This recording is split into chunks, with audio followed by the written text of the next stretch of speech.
ॐ नमो भगवते वासुदेवाय।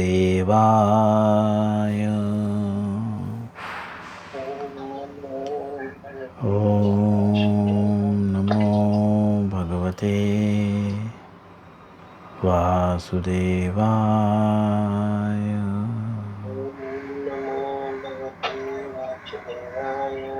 ॐ नमो भगवते वासुदेवाय।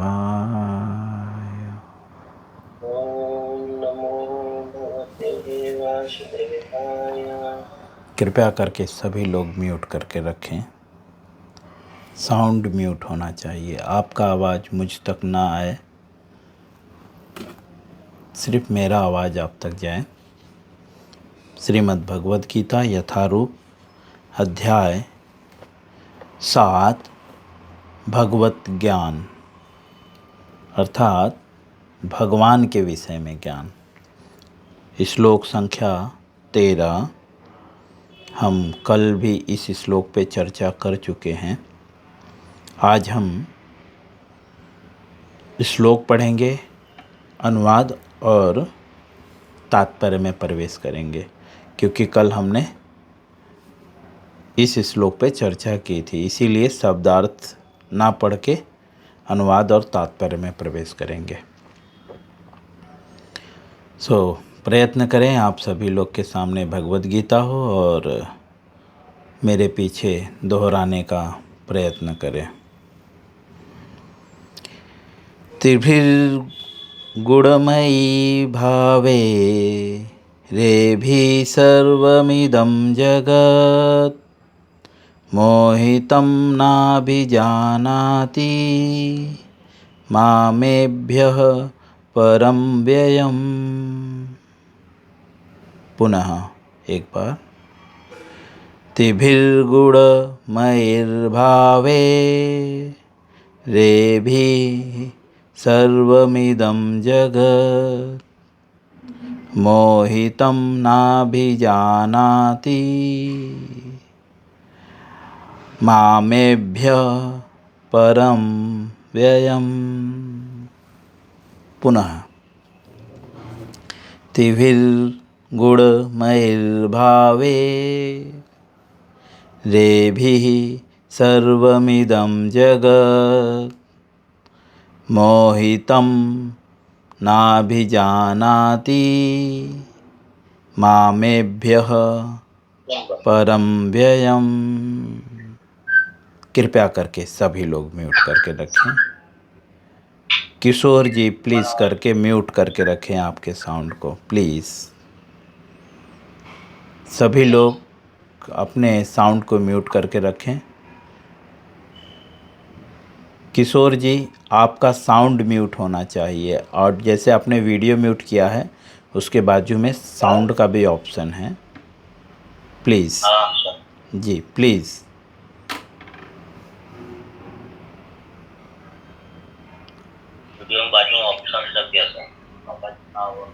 कृपया करके साउंड म्यूट करिए किशोर जी। जी प्लीज़। साउंड आपका म्यूट नहीं है, प्लीज़। समय जा रहा है, हमारे पास बहुत कम समय रहता है।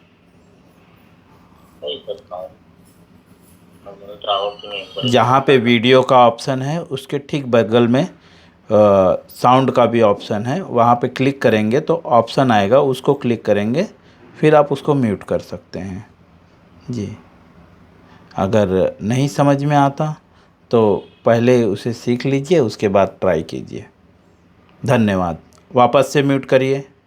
आपने वापस से म्यूट करके ऑन कर दिया।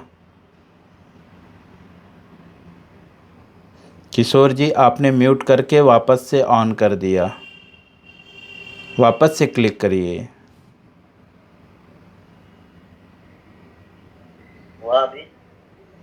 नहीं किशोर जी, साउंड नीचे। हाँ, अब म्यूट हो गया है, अब मत कुछ करिएगा। धन्यवाद। क्षमा कीजिए सभी लोग। अनुवाद हम पढ़ेंगे, क्योंकि कल हम इस श्लोक पे चर्चा कर चुके हैं।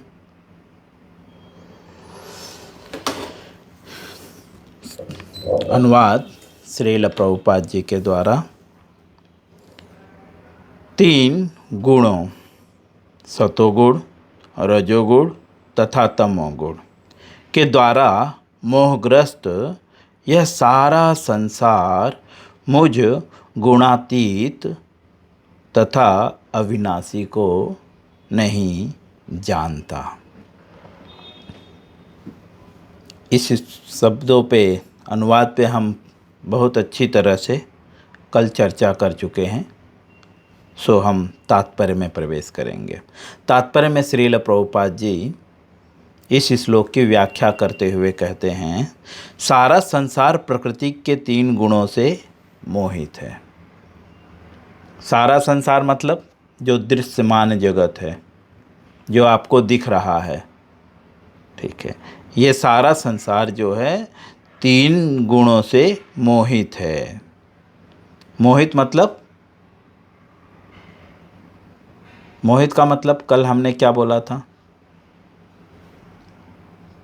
आकर्षित जी हाँ, जो लोग इस प्रकार से 3 गुणों के द्वारा मोहित हैं, वे नहीं जान सकते कि परमेश्वर श्री कृष्ण इस प्रकृति से परे हैं।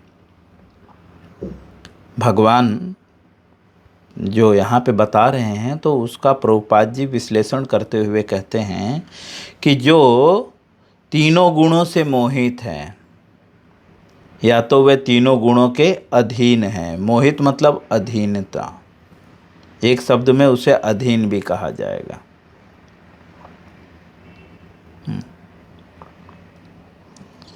तो जो 3 गुणों से मोहित हैं, वे व्यक्ति जो है भगवान श्री कृष्ण को इस प्रकृति से परे नहीं जान सकते। अर्थात वे भी क्या सोचते हैं, जैसे मैं हूँ वैसे भगवान भी हैं, ठीक है, तो वे अंतर नहीं भाप पाते।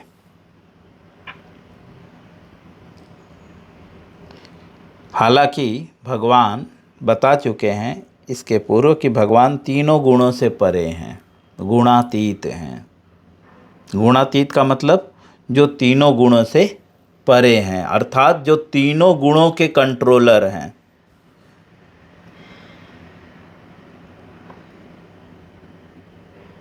जिनसे 3 गुण उद्भूत होते हैं, प्रकट होते हैं।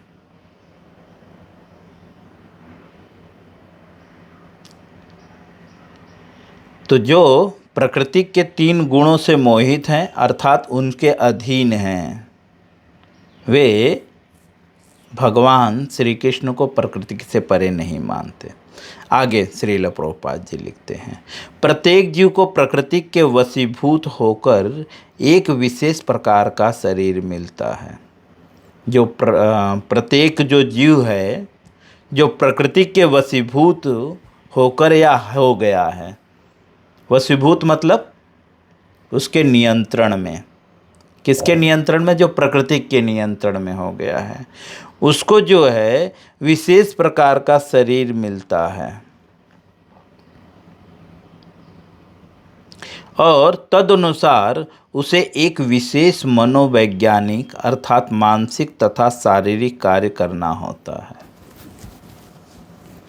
जो प्रकृति के गुणों के वशीभूत हैं, ऐसे लोगों को जो है कई प्रकार के शरीर है, जिसमें से उसे उसके कर्मों के द्वारा कुछ विशेष शरीर प्राप्त होता है। उसके द्वारा जो है, उस शरीर के द्वारा जो है उसे मानसिक या शारीरिक कार्य करना पड़ता है ना। इस संसार में कुछ लोग शारीरिक कार्य कर रहे हैं, कुछ लोग मानसिक कार्य कर रहे हैं। ऑफिस में बैठे हुए जो कार्य करते हैं वो मानसिक कार्य करते हैं, लोगों को फ़ोन लगाना, कल्टीवेट करना, दैट दिस, बहुत सारी चीज़ें हैं। प्रकृति के 3 गुणों के अंतर्गत कार्य करने वाले मनुष्य की 4 श्रेणियां हैं। प्रभुपाद जी लिख रहे हैं कि प्रकृति के 3 गुणों के जो अंतर्गत मतलब उनके अधीन जो कार्य करते हैं, इनमें 4 श्रेणियां हैं। एक्चुअली प्रभुपाद जी बताना चाहते हैं कि आप कैसे समझेंगे कि आप प्रकृति के अधीन हैं या प्रकृति से परे हैं, लक्षण क्या हैं। एक्चुअली अर्जुन भी ये बात पूछ चुका है क्योंकि भगवान जब भगवत गीता के दूसरे अध्याय में अर्जुन को बोलते हैं कि हे अर्जुन, इन तीनों गुणों से ऊपर उठो, है ना। कौन सा श्लोक था? दूसरे अध्याय का 45 श्लोक। त्रैगुण्या विषया वेदा निस्त्रै गुण्यो भवार्जुन निद्वंदो नित्य सत्वस्तो निर्योगक्षेम आत्मवान। वेदों में मुख्यतः प्रकृति के 3 गुणों का वर्णन है, समझे। इसीलिए भगवान बोलते हैं कि हे अर्जुन, तुम इस तीनों गुणों से ऊपर उठो, तब जाकर तुम मुझे समझ सकते हो। व्यक्ति तब तक भगवान को नहीं समझ सकता जब तक वो तीनों गुणों के अधीन हो। थोड़ा बहुत जान सकता है, पूर्णतः नहीं जान सकता, क्योंकि जब व्यक्ति भगवान के जन्म कर्म को पूरी तरह से जान जाएगा तो त्यक्त्वा देहम पुनर्जन्मम नेति मामेति सो अर्जुन। वह व्यक्ति जो है ये शरीर को छोड़ने के बाद दोबारा इस संसार में नहीं आएगा, है ना। कहाँ पे बोलते हैं? जन्म कर्म चमे दिव्यम मे वयोवृत्ति तत्वतः। कौन सा श्लोक है, कोई बता सकता है मुझे? हरे कृष्ण प्रभु जी। चौथे अध्याय का 9वां श्लोक। हाँ, चौथे अध्याय का 9वां श्लोक। जन्म कर्म चमे दिव्यम मे वयोवृत्ति तत्वतः त्यक्त्वा देहम पुनर्जन्मम नेति मामेति सो अर्जुन। हे अर्जुन, जो मेरे जन्म कर्म को जान लेगा वो दोबारा इस संसार में नहीं आएगा। क्यों? ये संसार में प्रॉब्लम क्या है तो सब जानते हैं। ये संसार जो है त्रितापों से भरा पड़ा हुआ है, दैहिक, दैविक, भौतिक, समझे। दैहिक मतलब शरीर के द्वारा कष्ट मिल रहा है, किसी को कभी बुखार हो रहा है, खांसी हो रहा है, जुकाम हो रहा है, डायबिटीज, मलेरिया, दैट दिस, बहुत सारी चीज़ें। दैविक मतलब देवताओं के द्वारा प्रकोप, कभी बाढ़ आ गया, है ना, और कभी जो है अनायास बहुत ज़रूरत से ज़्यादा बारिश हो गई, बिजली गिर गई, हाँ, घर बह गया। ऐसे कई प्रकार के प्रकोप हैं। और भौतिक, लोगों के द्वारा कष्ट हम देखते हैं समाज में। म्यूट करके रखें प्रभु जी, ऑडियो म्यूट करके रखें जी, थैंक यू।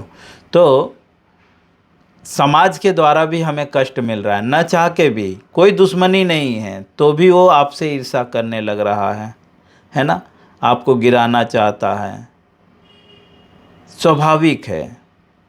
तो इसीलिए इस संसार से हर व्यक्ति मुक्त होना चाहता है। हर व्यक्ति यही सोचता है कि मैं ये संसार छोड़ के चला जाऊं, ठीक है। लेकिन ये संसार को छोड़ के कौन जा सकता है? तो भगवान बोलते हैं जन्म कर्म चमे दिव्यम मे वयोवृत्ति तत्वतः त्यक्त्वा देहम पुनर्जन्मम नेति मामेति सो अर्जुन। हे अर्जुन, जो मेरे जन्म कर्म को जानता है ना पूरी तरह, तत्वतः, तत्वतः अर्थात पूरी तरह से, वैश्लेषिक अध्ययन द्वारा जो जानता है वह व्यक्ति जो है इस संसार में दोबारा नहीं जन्म लेता। और जो भगवान को तत्वतः नहीं जानता वो जो है इस संसार में जन्म लेता है। इसीलिए भगवान अर्जुन को बोलते हैं क्योंकि तुम मुझे जानना चाहते हो तो तीनों गुणों से ऊपर उठो। और वही चीज़ प्रभुपाद जी यहाँ पे तात्पर्य में बता रहे हैं। जो प्रकृति के तीनों गुणों के अधीन है वो भगवान को इस संसार से परे नहीं जानता कि भगवान इस संसार से परे हैं, अर्थात वो पूरी तरह नहीं जानता। तो बताते हैं कि प्रकृति के तीनों गुणों के अंतर्गत मनुष्य 4 प्रकार के हैं। पहली श्रेणी जो नितांत सतोगुणी हैं। नितांत सतोगुणी मतलब, नितांत मतलब बहुत, है ना, बहुत सतोगुणी हैं। वे ब्राह्मण जो रजोगुणी हैं। पहला जो नितांत सतोगुणी हैं और ब्राह्मण और रजोगुणी हैं, जो वे क्षत्रिय जो रजोगुणी एवं तमोगुणी हैं, दोनों हैं, वे वैश्य कहलाते हैं। क्षत्रिय जो है वो रजोगुणी होते हैं। तो पहला जो है जो नितांत सतोगुणी हैं, मतलब पूरी तरह से वो सतोगुण में हैं। सतोगुण के लक्षण जो है भागवतम में भी बताए गए हैं, समझे। जो शास्त्रों के अनुकूल सारे कार्य करते हैं उसको सतोगुणी कहते हैं, ठीक है। दूसरा, वे ब्राह्मण। ब्राह्मण मतलब जो ब्रह्म को जानने का प्रयत्न कर रहे हैं, उन्हें ब्राह्मण कहते हैं। ब्राह्मण जो जाति या कर्म से नहीं है, जो ब्रह्म को जानने का प्रयत्न कर रहे हैं, समझे। और जो उसमें से रजोगुणी हैं, ब्राह्मण में भी कई प्रकार के हैं, तो एक तो ब्राह्मण है और एक रजोगुणी ब्राह्मण है। दूसरा क्षत्रिय, तीसरा जो है क्षत्रिय हैं, ठीक है। क्षत्रिय रजोगुणी होते हैं। और जो रजोगुण एवं तमोगुण दोनों हैं, मतलब जिसमें रजोगुण भी होता है थोड़ा और थोड़ा तमोगुण भी होता है, वे कौन है? वैश्य कहलाते हैं। ये तीन हो गए, सतोगुणी, रजोगुणी में रजोगुणी जो ब्राह्मण हैं, और क्षत्रिय और वैश्य।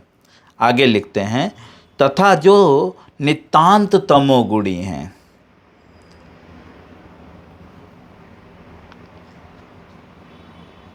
वे शूद्र कहलाते हैं। आगे लिखते हैं, जो इनसे भी नीचे हैं वे पशु हैं। फिर से उपाधियां स्थायी नहीं हैं। प्रभुपाद जी बोल रहे हैं जो सबसे नीचे हैं वो पशु हैं। फिर ये उपाधियां जो हैं, जो ब्राह्मण, वैश्य, शूद्र, ये जो उपाधियां हैं ये जो है अस्थाई नहीं है।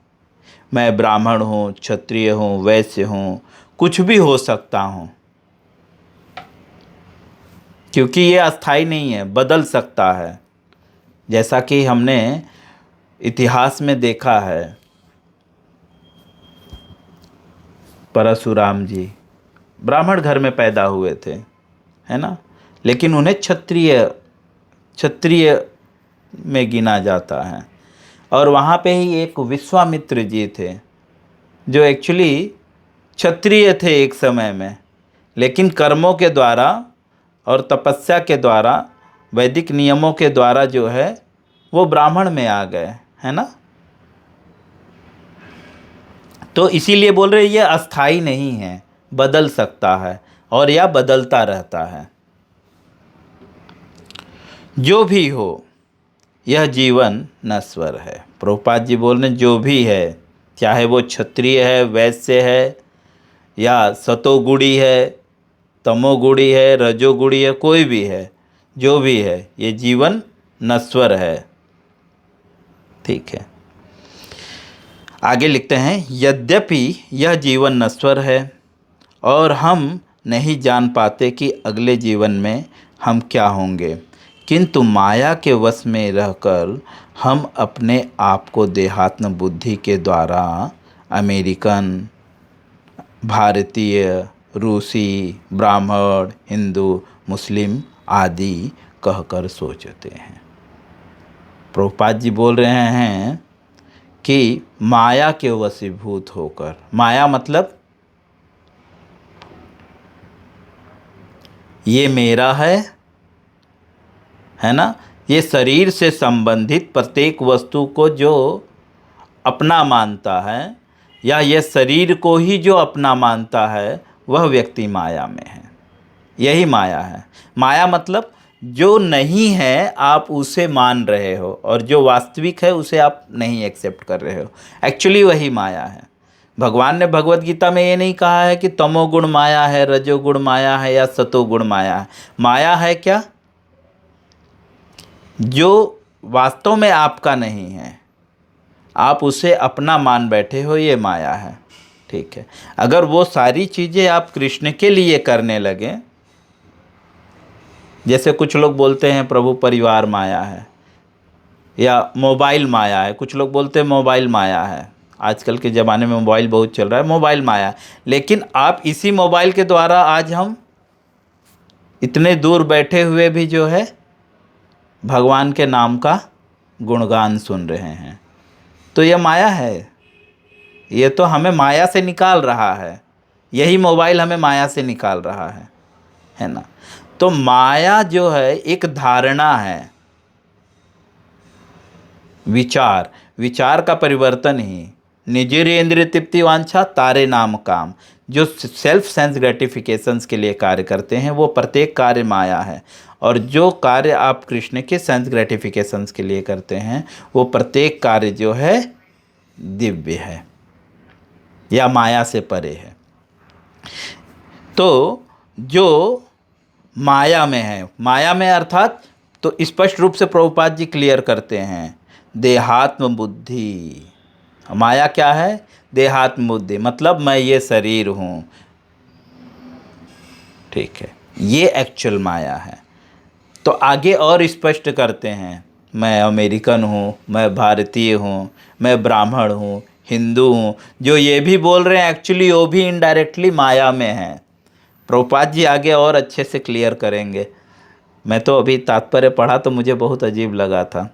बोलते हैं कि ये सब जो है, ये आदि जो है कह कर सोचते हैं, और यदि हम प्रकृति के तीनों गुणों में बध जाते हैं, यही जो हम सोच रहे हैं मैं हिंदू हूँ, मैं मुस्लिम हूँ, यहाँ तक कि जो सोच रहा है खुद को मैं हिंदू हूँ वो भी माया में है, अर्थात वो भी प्रकृति के तीनों गुणों में बध जाते हैं।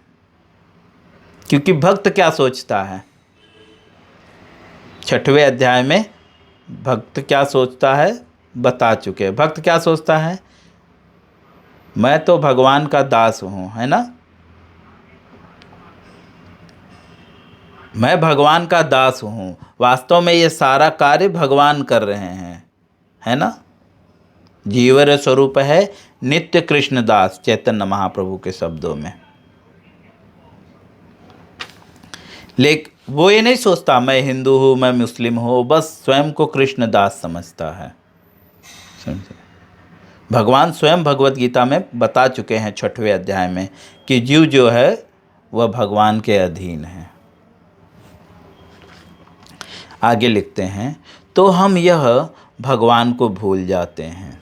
जब हम सोचते हैं मैं हिंदू हूँ, मैं मुस्लिम हूँ, मैं ब्राह्मण हूँ, मैं क्षत्रिय हूँ, मैं वैश्य हूँ, तो इस कारण से हम प्रकृति के तीनों गुणों से बध जाते हैं, और उसके कारण जो है हम भगवान को भूल जाते हैं, है ना। तो भगवान की जगह पे हम ही भगवान बन जाते हैं, बोलते हैं हमें भोग लगाओ भगवान खा लेंगे, है ना।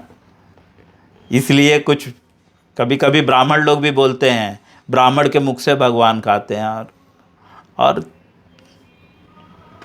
जो है वो सेंस ग्रेटिफिकेशंस के लिए फिर वहाँ पे क्या बोलते हैं, क्योंकि भगवान तो कभी भगवान बोलते हैं पत्रम पुष्पम फलम त्वयं यो में भक्त्या पड़ेक्षति। भक्त जो है मुझे कुछ भी पत्र फूल पुष्प कुछ भी ऑफर करे। लेकिन यहाँ पे ब्राह्मण जी क्या बोलते हैं, भगवान को तो 56 भोग भोग लगना चाहिए, और भगवान ब्राह्मण के मुख से खाते हैं। तो मतलब इनडायरेक्टली बोल रहे हैं कि मुझे 56 भोग खिलाइए।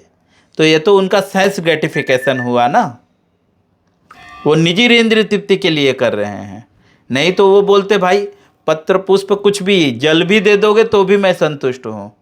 बट ब्राह्मण को अगर आप घर पे आ गए, जल दे दिए और बस प्रणाम कर लिए ब्राह्मण देवता हरे कृष्णा, इमिडिएटली बाहर जाने के बाद बोलेंगे खाना भी नहीं पूछा, है ना।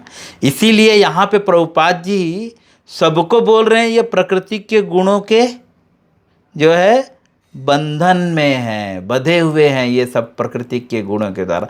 ब्राह्मण भी बंधे हुए हैं, सतोगुणी भी बंधा हुआ है।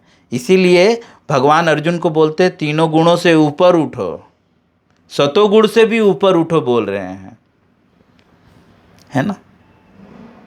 क्योंकि भगवान को जल दोगे, भगवान को जल भी दोगे ना तो भी भगवान संतुष्ट हैं, है ना। पता है ना, द्रौपदी वन टाइम वो द्रौपदी के घर पे पहुंच गए थे जब द्रौपदी को जो है वनवास हुआ था, पांचों पांडवों को। दैट टाइम में एक ऋषि जो बहुत गुस्सा करने वाले, क्या नाम था उनका? दुर्वासा। हाँ, दुर्वासा ऋषि। दुर्योधन दुर्वासा ऋषि को भेजता है, तो सब लोग खा चुके रहते हैं पांचों पांडव, तो बोलते हैं अब तो, क्योंकि द्रौपदी के पास एक अच्छे पात्र होता है, एक्चुअल अच्छे पात्र मतलब जिस पात्र में कभी क्षय नहीं होता, ख़त्म नहीं होता, वो पात्र था। लेकिन कंडीशन क्या था, द्रौपदी अगर खा लेगी तो वो अच्छे पात्र कुछ भी नहीं देगा वो टाइम पे, फिर दूसरे मुहूर्त में देगा। तो द्रौपदी ने सोचा सब कुछ खत्म हो गया है, और जो है दुर्वासा मुनि 60,000 ऋषियों के साथ, उनके शिष्यों के साथ पहुंच गए। बोले आप लोग भोजन बनाइए, हम लोग जो है नहा कर आते हैं। तब भगवान वहाँ पे उस पात्र में एक दाने को मात्र खाया था।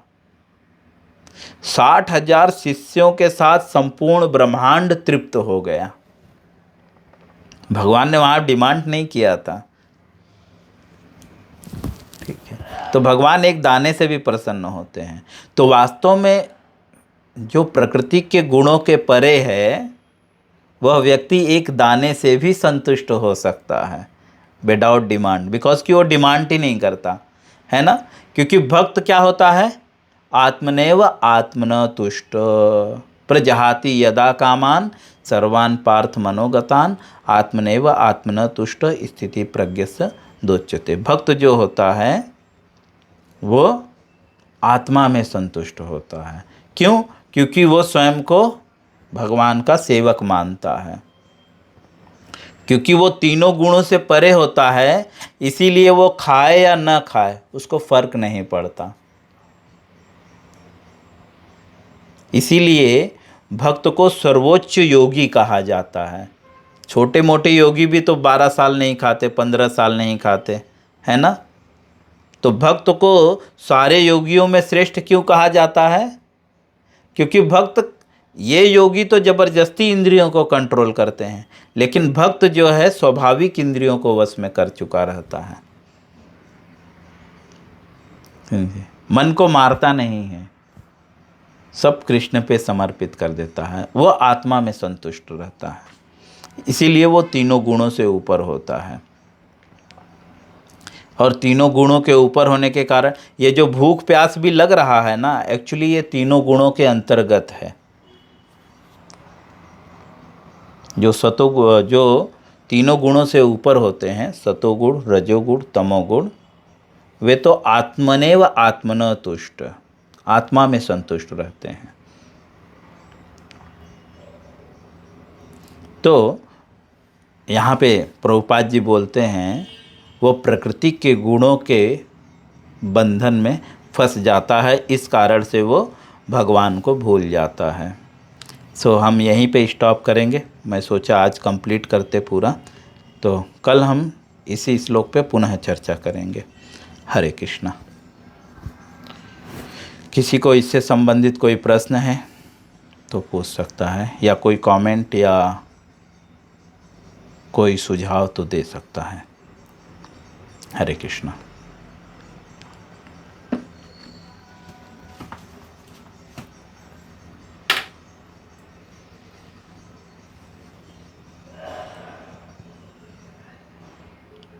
भरत आप हैं?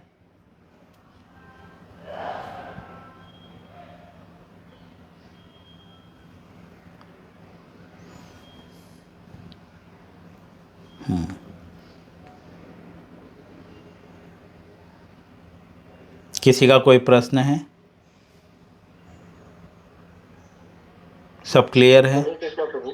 हाँ। तो सॉरी, मेरा एक डाउट है। जी। जैसे कि अभी इसमें बोला कि ये वाले अध्याय में, ये वाले श्लोक में कि मतलब वो तीनों गुणों से ऊपर उठो, बट अर्जुन तो पहले से ही प्रेमा भक्ति में थे ना, तो वो तो पहले से ही इस चीज से ऊपर थे ना। ला हाँ बिल्कुल सही, लेकिन भगवान और अर्जुन जो है, जैसे हम एक ड्रामा बीच में कुछ सफाई अभियान था और बचपन में हम लोग कुछ ड्रामा किया करते थे, ठीक है।